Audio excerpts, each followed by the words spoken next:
بسم اللہ الرحمن الرحیم۔ اللہ کے نام سے شروع جو بڑا مہربان اور نہایت رحم کرنے والا ہے۔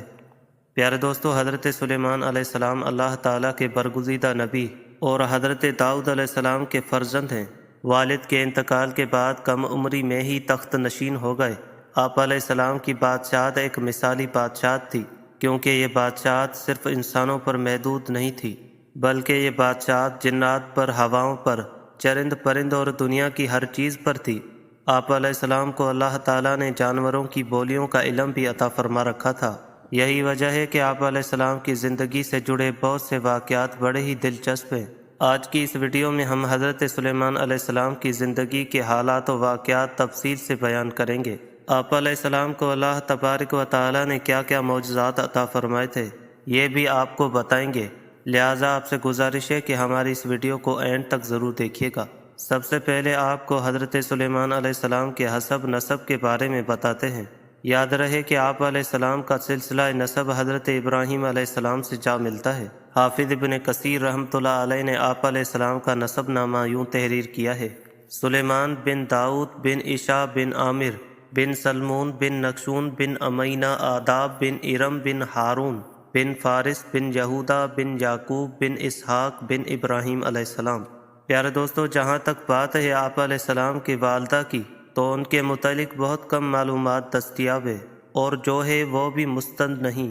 البتہ ابن ماجہ میں ایک حدیث ہے، رسول اللہ صلی اللہ علیہ وآلہ وسلم نے فرمایا، سلیمان بن داؤد علیہ السلام کی والدہ نے ایک دفعہ نصیحت فرمائی، بیٹا رات پر سوتے ہی نہ رہا کرو، اس لیے کہ رات کے اکثر حصے کو نیند میں گزارنا انسان کو قیامت کے دن اعمال خیر سے محتاج بنا دیتا ہے۔ پیارے دوستو، یاد رہے کہ اللہ تعالیٰ نے حضرت سلیمان علیہ السلام کو بہت سے معجزے عطا فرمائے تھے، جن میں سے چند یہ ہیں: نمبر 1، ایسی عظیم بادشاہت جو ان سے پہلے نہ کسی کو نصیب ہوئی، نہ ان کے بعد کسی کو میسر آئے گی۔ نمبر 2، انسانوں کے علاوہ جنوں اور شیاطین کو ان کے تابع کر دیا۔ نمبر 3، ہر طرح کے جانوروں کو نہ صرف آپ علیہ السلام کا فرما بردار کیا، بلکہ ان کی بولیاں سمجھنے اور بولنے کی صلاحیت بھی عطا فرمائی۔ نمبر 4، ہوا کو مسخر کر دیا کہ آپ علیہ السلام ایک ماہ کی مسافت صبح و شام میں طے کر لیا کرتے۔ نمبر 5، ان کے لیے پگھلے ہوئے تانبے کا چشمہ جاری کر دیا۔ روایات میں آپ علیہ السلام کے بچپن سے جڑا ایک عجیب واقعہ ملتا ہے۔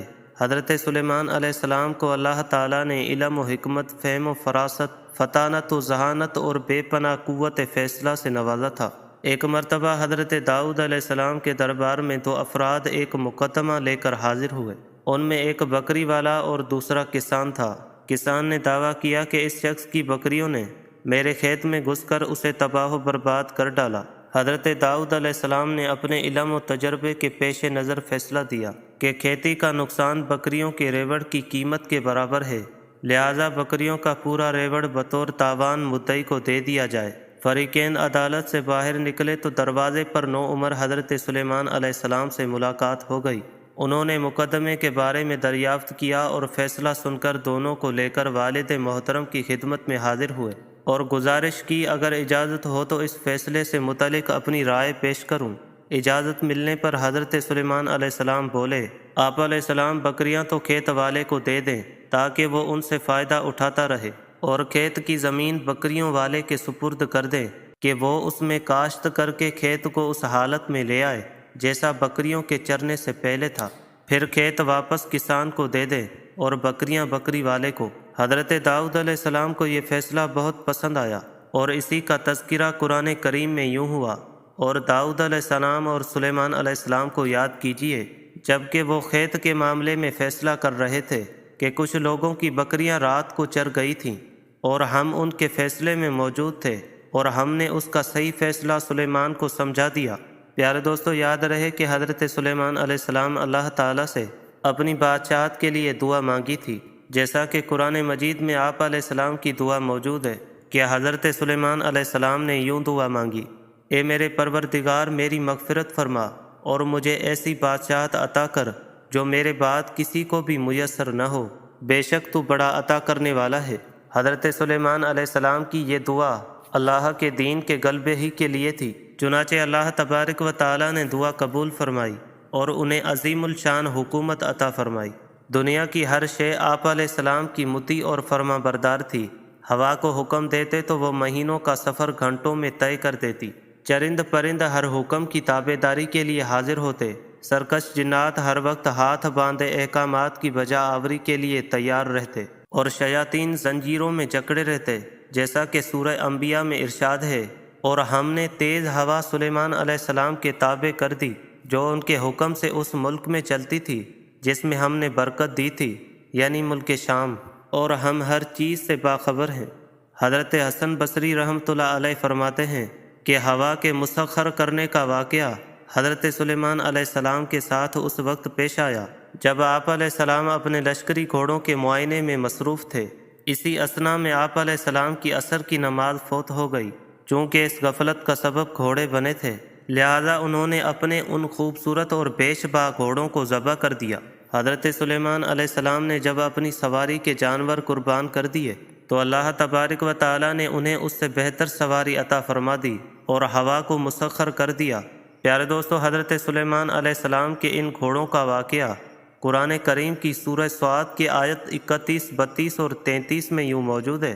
ارشاد باری تعالیٰ ہے، اور ہم نے سلیمان کے لیے ہوا کو مسخر کر دیا کہ صبح کی منزل مہینے بھر کی ہوتی تھی اور شام کی منزل بھی، یعنی حضرت سلیمان علیہ السلام مائے آیان سلطنت اور لشکر تخت پر بیٹھ جاتے، جدھر آپ علیہ السلام کا حکم ہوتا ہوائیں اسے اسی رفتار سے لے جاتی کہ ایک مہینے جتنی مسافت صبح سے دوپہر تک کی ایک منزل میں طے ہو جاتی، اور پھر اس طرح ایک مہینے کی مسافت دوپہر سے رات تک میں، یعنی اس طرح ایک دن میں 2 مہینوں کی مسافت طے ہوتی۔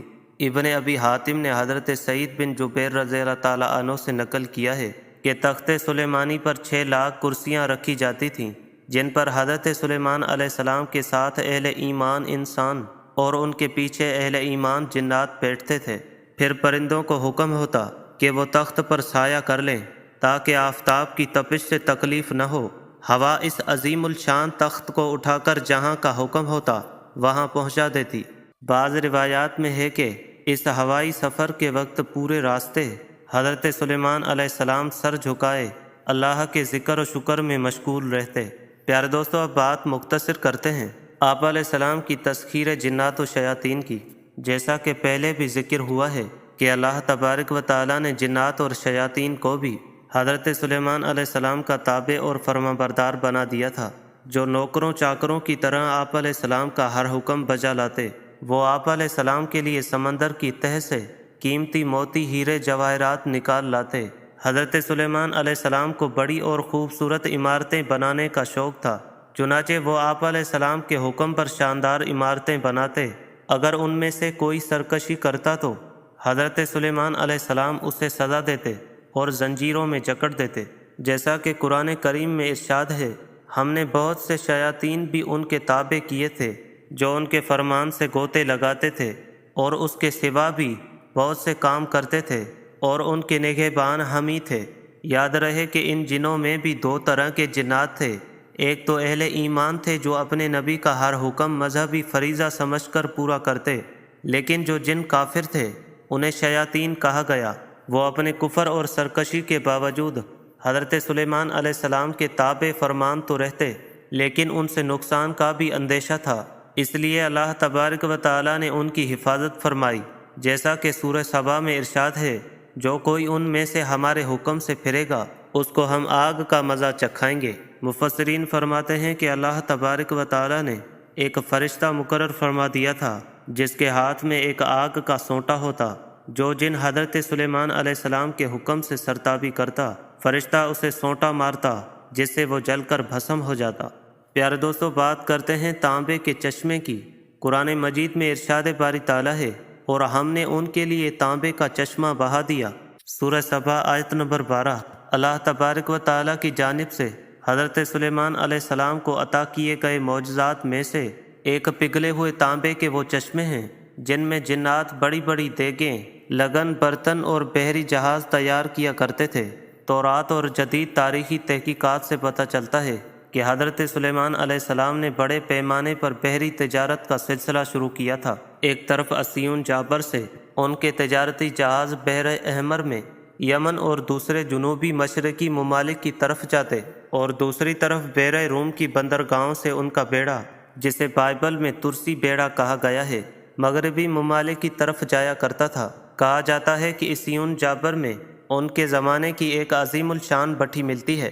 آثار قدیمہ کے ماہرین کا اندازہ ہے کہ یہاں ادوم کے علاقے اربا کی کانوں سے خام لوہا اور تانبا لایا جاتا اور اس بھٹی میں پگھلا کر اسے دوسرے کاموں کے علاوہ جہاز سازی میں بھی استعمال کیا جاتا تھا۔ اسے قرآن مجید کی اس آیت کا مفہوم واضح ہوتا ہے جو سورہ سبا میں حضرت سلیمان علیہ السلام کے متعلق آئی ہے، ہم نے ان کے لیے پگھلی ہوئی دھات کا چشمہ بہا دیا۔ پیارے دوستو، اب بات کرتے ہیں آپ علیہ السلام کے جانوروں کے بولیوں کے علم کی۔ یاد رہے کہ اللہ تبارک و تعالیٰ نے حضرت سلیمان علیہ السلام کو تمام جانوروں حتیٰ کہ چیونٹیوں تک کی بولیوں کے علم سے نوازا تھا، جس کا تذکرہ قرآن پاک کی سورہ نمل میں یوں آتا ہے: اے لوگو، ہمیں یعنی حضرت سلیمان علیہ السلام کو پرندوں کی بولیاں سکھائی گئی ہیں۔ اسی سورہ مبارکہ میں ذکر ہے کہ ایک مرتبہ حضرت سلیمان علیہ السلام اپنے لاؤ لشکر کے ساتھ ایک میدان سے گزرے جہاں چیونٹیوں کی بڑی بستی تھی۔ چیونٹیوں کی ملکہ نے جب لشکر کو دیکھا تو کہا: اے چیونٹیوں، اپنے گھروں میں گھس جاؤ، کہیں ایسا نہ ہو کہ حضرت سلیمان علیہ السلام اور ان کا لشکر تمہیں پیروں تلے روند ڈالے اور انہیں روندنے کی خبر بھی نہ ہو۔ یہ بات سن کر حضرت سلیمان علیہ السلام مسکرا دیے اور اللہ کا شکر بجا لائے اور کہنے لگے: اے میرے رب، مجھے توفیق عنایت کر کہ جو احسان تو نے مجھ پر اور میرے والدین پر کیے ہیں ان کا شکر کروں، اور ایسے ہی نیک کام کروں کہ تو ان سے خوش ہو جائے، اور مجھے اپنی رحمت سے نیک بندوں میں داخل فرما۔ حضرت سعدی رحمۃ اللہ علیہ فرماتے ہیں کہ حضرت سلیمان علیہ السلام کے عہد میں قحط پڑا تو آپ علیہ السلام نے لوگوں کو نماز استسقاء کے لیے نکلنے کا حکم دیا۔ جب نماز پڑھنے میدان میں گئے تو وہاں ایک چیونٹی اپنے قدموں پر کھڑی دعا کر رہی تھی: اے اللہ، میں بھی تیری مخلوق ہوں، ہمارا بھی تیرے فضل کے بغیر چارہ نہیں، اے اللہ ان پر بارش برسا دے۔ یہ سن کر آپ علیہ السلام واپس آ گئے اور لوگوں کو کہا کہ اب بارش ہو جائے گی۔